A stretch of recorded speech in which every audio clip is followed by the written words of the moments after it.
हे इथे सगळे राख होऊन पडलेले आहेत, यांना गती मिळणार नाही.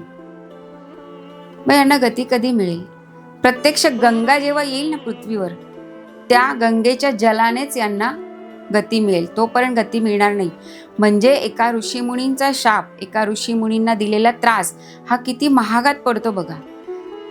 किती पिढ्यानं पिढ्या त्या पितरांच्या योनीमध्ये तशाच राहायला जातात, त्यांना गती मिळत नाही. आता हा अंशुमन येतो, सगळं अश्वमेध यज्ञ वगैरे सगळं केल्यानंतर हा सगर राजा या अंशुमनच्या हाती राज्य सोपवून तो निघून जातो.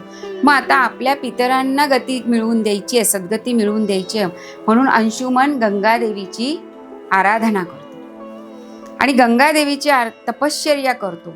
त्याचा पूर्ण आयुष्य निघून जातं, आयुष्य संपतं. म्हणजे अंशुमनला गंगा खाली आणण्यात यश मिळत नाही.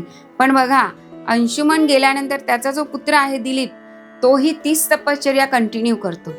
एखादं फळ मिळायचं असेल तर पिढ्यानं पिढ्या तो वारसा चालवायचा असतो. म्हणून आपल्याकडे कुलधर्म कुलाचार सांगितले गेलेले आहेत. कारण कुलाचार जे कुळाप्रमाणे चालले जातात त्याचं फळ नंतर मिळतं.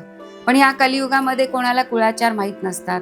आम्ही गणपती बसवला, आम्ही नाही बसवला, आम्ही देवी बसवली, आम्ही घट बसवला, हे असे प्रकार जे होत आहेत ना, त्यामुळे या कलियुगामध्ये ही सगळी परिस्थिती निर्माण झालेली आहे.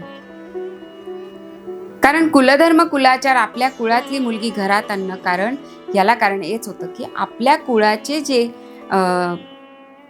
कार्यक्रम आहेत, जे काही विधी आहेत, हे तिला माहीत असतं. मग त्याचा पुत्र दिलीप याने सुद्धा गंगेची तपश्चर्या केली, त्यालाही फळ आलं नाही आणि त्याचाही आयुष्याचा काळ संपून गेला. आणि मग त्याचा मुलगा भगीरथ, त्याने ही तपश्चर्या पुढे कंटिन्यू केली.